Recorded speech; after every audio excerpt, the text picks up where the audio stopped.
اس کا خلاصہ اور مفہوم یہ ہے کہ آج کے دن ہم نے دین کو کامل کر دیا اور اس سے اپنی رضا کا اعلان کر دیا، اور اسی دین سے ہم راضی ہوں گے اور اسی کے ساتھ نعمتوں کی تکمیل کر دی۔ اللہ راضی کیسے ہوں گے؟ رسول اللہ کے لائے ہوئے دین سے۔ اس کے علاوہ سے اللہ راضی نہیں ہوں گے۔ دین وہ جو رسول اللہ لے کر آئے ہیں،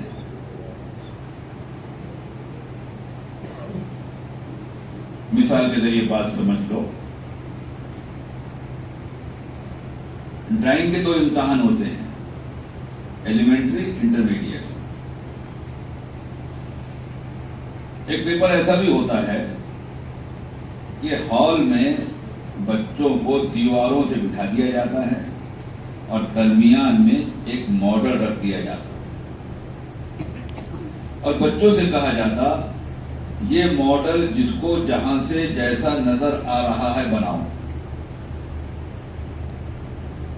مانو ٹیبل ہو اور ٹیبل پہ سرائی ہو اور سرائی میں پھول ہوں، گویا وہ گلدستہ ہو، اور بچوں کو بٹھا دیا کہ یہ نمونہ ہے، جہاں سے جس کو جیسا نظر آ رہا ہے ویسا بناؤ۔ بچوں نے بنانا شروع کیا۔ ایک بچے کا ڈرائنگ بہت پیارا تھا، اس نے کہا یہ نمونہ تو میں بائیں ہاتھ سے بنا لوں گا۔ تو اس نے جو نمونہ تھا وہ نہیں بنایا، اس نے اپنے مرضی کا سین بنایا، دریا بنایا، دریا کے کنارے درخت بنایا، درختوں پہ پھل لگایا، دریا کے پیچھے پس منظر میں پہاڑ بنائے، پہاڑوں کے درمیان سے نکلتا ہوا سورج بنایا، اور راستے بنائے، کھجور کے درخت بنائے، بہتے ہوئے دریا میں کشتی بنائی، کشتی میں بیٹھے ہوئے لوگ بنائے، ہر چیز کو اس کا کلر دیا، گویا ایک ایسا منظر تھا کہ جس پر حقیقت کا گما ہوتا تھا۔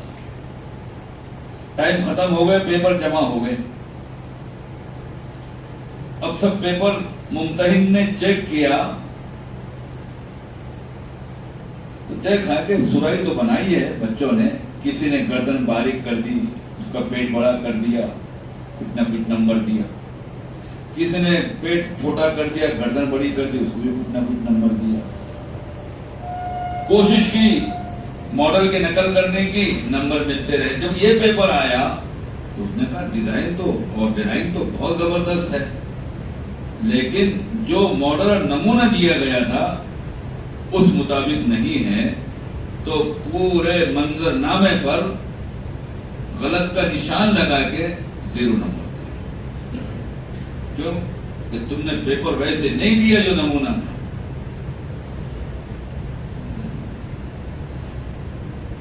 سمجھنا یہ ہے کہ پوری انسانیت کے درمیان میں جناب رسول اللہ صلی اللہ علیہ وسلم کا لایا ہوا دین یہ نمونہ ہے، اور ہم سے کہا جا رہا ہے جو جس شعبے میں ہے وہ ان سے رہنمائی حاصل کرے، تاجر تجارت میں، زارع زراعت میں، ملازم ملازمت میں، مزدور مزدوری میں، حاکم حکومت میں، محکوم محکومی میں، امیر امارت میں، غلام غلامی میں، اس نمونے کو دیکھ کر رسول اللہ صلی اللہ علیہ وسلم کے طرز پر رہنمائی حاصل کرے۔ لیکن کچھ لوگوں کو سہولتیں ہوتی ہے، یہ زندگی ان کے سمجھ میں نہیں آتی، ان کی زندگی بنگلوں میں رہنے والے، ڈنگت پہ سونے والے، کاروں پہ گھومنے والے، لذیذ غذائیں کھانے والے، پوری زندگی ایسی گزار دی۔ کل سارے لوگوں کے پیپر اللہ کے پاس جمع ہوں گے اور جس نے بھی رسول اللہ صلی اللہ علیہ وسلم کے مطابق زندگی گزارنے کی کوشش کی ہوگی اللہ تعالیٰ کچھ نہ کچھ نمبر دیں گے. لیکن یہ زندگیاں جو عیش و آرام والی ہے, حکومت سلطنت والی ہے, یہ تو رسول اللہ کی زندگی سے میل ہی نہیں کھا رہی. پوری زندگی پر غلط کا نشان لگا کے 0 نمبر دے دیں, 0 نمبر مل جائیں گے. اس لیے وہ دین جو رسول اللہ لے کر آئے ہیں اس دین کو پر چلنا یہ ہر امت کے امتی کی ذمہ داری ہے اور یہ فرض عین ہے. اس کے اللہ راضی نہیں ہوں گے. تو روئے زمین پر اللہ کا سب سے بڑا احسان اللہ کا دین, اور مسلمانوں کا اپنی ذات پر سب سے بڑا ظلم, سب سے بڑا ظلم میرا اور آپ کا اپنی ذات پر سب سے بڑا ظلم اس دین پر نہیں چلنا. خدا کی قسم دین پر نہیں چل کر ہم ظالم ہیں, کیونکہ ہم نے اپنے آپ پر ظلم کیا ہے. اچھا, ہر آدمی جھوٹا دعویٰ کرتا ہے اپنے آپ سے محبت ہونے کا, خود کی ذات سے محبت ہونے کا جھوٹا دعویٰ ہے اس کا. ایک صاحب نے بڑی پیاری بات کہی, ہر ایک کو اپنی ذات سے اتنی محبت تو ہونی ہی چاہیے کہ یہ جسم جہنم کی آگ میں نہ جلے. اتنی محبت ہونی چاہیے ہر ایک کو اپنی ذات سے کہ جہنم کی آگ میں نہ جلے. اپنے محبت اپنے جسم سے محبت کے دعوے کرتا اور جہنم میں جلنے کے اسباب پیدا کرتا, تو اپنی ذات سے دشمنی ہوئی کہ محبت ہوئی؟ ارے کیا ہوئی؟ دشمنی ہے. دین پر نہیں چل کے ہر ایک اپنی ذات سے دشمنی کر رہا ہے. سب سے بڑا دشمن یہ اپنی ذات کا خود ہے کہ دین پر نہیں چل کے اپنی ذات پر ظلم کر رہا ہے. کون ہوا انسان؟ مسلمان ظالم. جب اس نے دین پر نہیں چل کے ظلم کیا تو اس کے ظلم کی وجہ سے پکڑ آئی. جب پکڑ آئی تو چیخنے لگا مسلمانوں پر ظلم ہو رہا ہے. اس کے ظلم کی وجہ سے اس پر پکڑ آئی تو چیخ اٹھا کہ میرے پر ظلم ہو رہا ہے. بھائی فضل کریم صاحب ایک بات کہا کرتے تھے, تو دھیان سے سننا, بڑوں کی باتیں ہیں. فضل کریم صاحب رحمۃ اللہ علیہ ایک بات کہا کرتے تھے, بے دین مسلمان کی دونوں جگہ پٹائی. بے دین مسلمان کی دونوں جگہ پٹائی. یہاں اس لیے پیٹا جا رہا ہے کہ مسلمان ہے, یہاں اس لیے پیٹا جا رہا ہے کہ مسلمان ہے. آخرت میں اس لیے پیٹا جائے گا مسلمان نہیں تھا. سمجھے نا؟ کہاں زندگی گزار رہے, کس طرح گزار رہے, کدھر جا رہے, کیا کر رہے, ہوش ہی نہیں.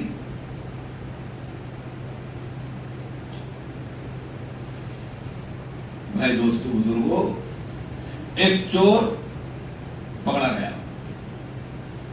پولیس والا پٹائی کر رہا ہے. جب پولیس والا پٹائی کر رہا ہے تو چور چیخ رہا ہے کہ لوگو پولیس والا میرے پر ظلم کر رہا ہے. کیوں پولیس والے اس کو کیوں پیٹ رہا ہے, کیوں اس پر ظلم کر رہا ہے؟ کہ میں ظلم نہیں کر رہا ہوں, ظلم تو یہ اپنے آپ پر کر رہا ہے. اس نے چوری کر کے ظلم کیا, اس کو تو ظلم کا بدلہ مل رہا ہے. ساری دنیا میں مسلمان کے ذلت کی سب سے بڑی وجہ اور ساری دنیا میں مسلمان کے ذلت کے سب سے بڑا سبب اس کا دین پر نہیں چلنا ہے. اس کی چیخ و پکار بے معنی ہے کہ محمد پر ظلم ہو رہا ہے. ظالم تو یہ خود ہے. اب دین پر چلنا ہر ایک کی اپنی ذمہ داری ہے, لیکن چلتا نہیں. دین پر نہیں چلنے کی وجہ کیا ہے؟ کیوں نہیں چلتا مسلمان دین پر؟ پانی کہاں ٹپک رہا ہے, سوراخ کہاں سے ہے, کیا وجہ ہے دین پر نہیں چلتا؟